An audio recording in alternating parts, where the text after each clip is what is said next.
This morning at breakfast, I read the obituary section of the Los Angeles Times. I read it every day. I haven't missed one for 13 years, but this is the last time. Finally, today, there it is. Dunny Webster, 39, died of natural causes. Cirrhosis is more like it if I know Dunny. I'll hide the newspaper before Julia gets home. She hasn't laid eyes on Dunny for years. Still, she'll fall apart if she hears he's dead. I feel nothing but relief.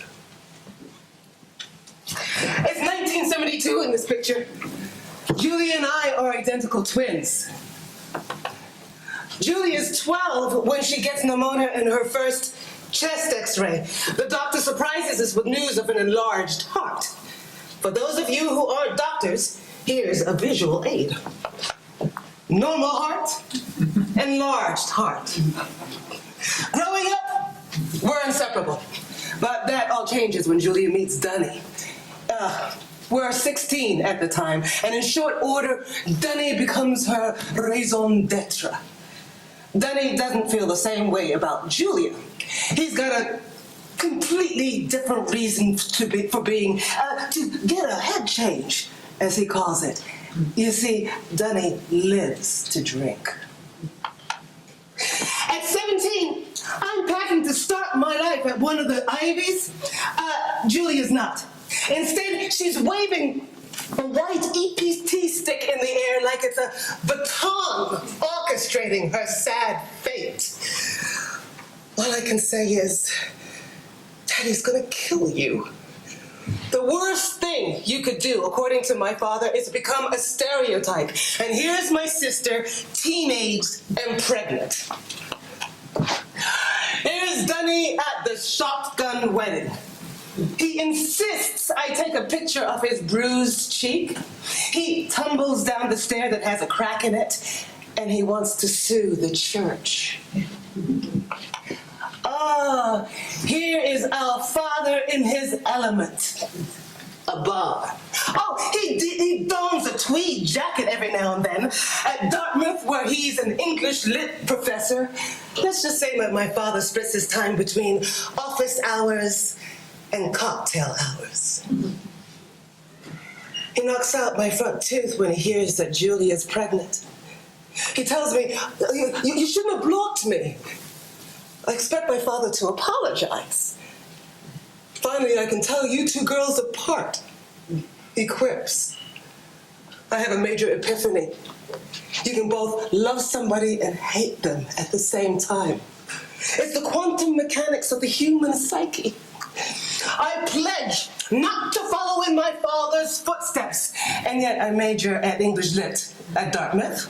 I swear alcohol won't get a hold of me. Instead, I bag my brains on pills instead. Mostly Xanax, sometimes E. And then my life at Dartmouth becomes a debauched version of the 12 days of Christmas. 5 cheating men, 4 STDs, 3 warnings, 2 DNCs, and a Volvo wrapped around an oak tree. Thankfully, on Xanax, none of this matters. My thoughts don't turn against me on drugs. The next 4 years go by in a mind-numbing blur. I live in the basement of our childhood home, and I sneak men home from the diner where I sling coffee. Julia and Dunny move to a North Hollywood apartment and find work in commercials. Julia stops inviting me to visit LA once the trips to Sunshine Women's Shelter become the rule. And then out of the blue, I get a phone call that Julia's had a heart attack. And surprise, Dunny is MIA. My father informs me that it's up to me to babysit the kids. Now, I'm 24. I should know by this age how to nurture, but no. The one thing I nurtured Felix, the albino lab rat stolen as a sorority prank, dies after just 2 weeks. So the lesson here is that I am totally incapable of nurturing. Oh, and rats are too big to flush. The first thing I notice about the kids when I see them is the shadows around their eyes. And the fact that when I smile at them, they don't smile back. I don't want the kids to go the way of Felix, so I feed them. We eat bowls of Fruit Loops, and I tell them about how their parents met. They've never heard of the musical Jesus Christ Superstar, nor have they heard about the Hampton Playhouse. There was electricity in the house when Julia and Dunny hit the stage. They nod up at me as if to say that you put their parents together in any sort of house, sparks will fly. I visit Julia at the hospital. She tells me Dunny's to blame. He's the one that's killing her. Even a normal heart wouldn't tolerate it. Divorce him then, Julia. Words are exchanged. I know nothing about sticking it out, nothing about love. How can you forgive the unforgivable? We get so pissed off that we default to our shorthand. Drink the Kool-Aid, the way we were, Stockholm Syndrome. Wild horses. She plays the Rolling Stones card, knowing it will break me. I'll never live down the night when I lock myself in my room and listen to Wild Horses again and again and again, sobbing over Michael Pierce. There's no good reason to stay if it's killing you. Julia points to the blinking red line on the EKG and says, Dunny hasn't killed me yet. Dunny returns after 3 days gone. He lies down beside me and slides his hands into my panties. Like all the other times, I don't stop him. Even with my sister lying in the hospital bed, I don't stop him. But when he falls asleep, I ball up my fist and I punch him in the ear. It's all your fault. Our heart is exploded like a grenade, and it's all because of you. You and that drinking of yours. I threatened to tell about the affair for the first time. You can't tell about the affair. It really would kill her. So a deal is struck. A Faustian pact. I keep our secret. Dunny disappears. Almost before I can think about the ripple effect of what I'm doing, he slinks out the door. I never lay eyes on him again. Julia spends every free moment bird-dogging the window. She telephones bars and hospitals. She cries in torrents. It's downright biblical. I try to remind her of the toll Dunny's taking on her, on the kids, the horror of watching a slow suicide. He's a lost cause.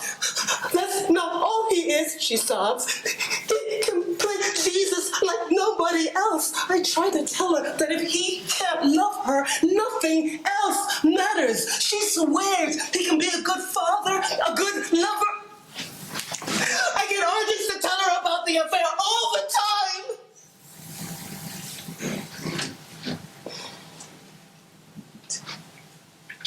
But I don't.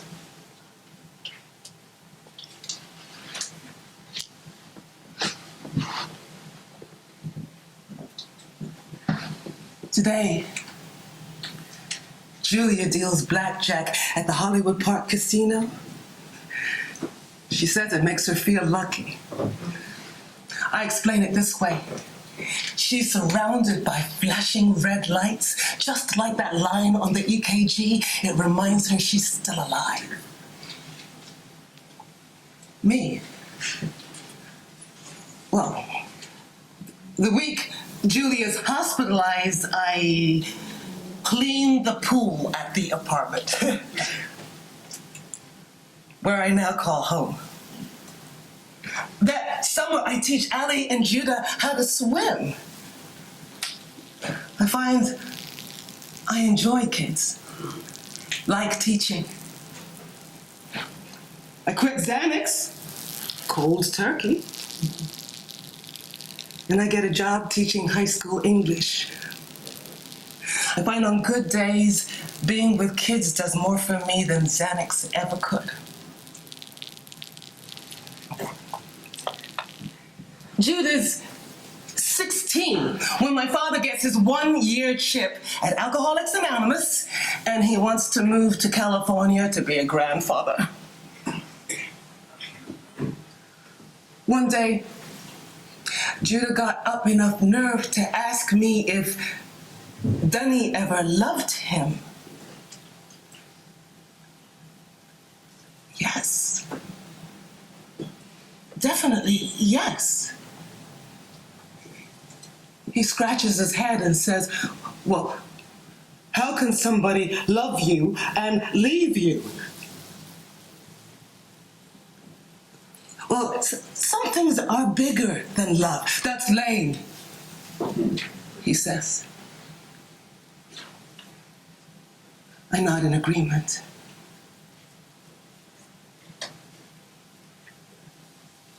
Isn't life better without Dunny? No, not one bit.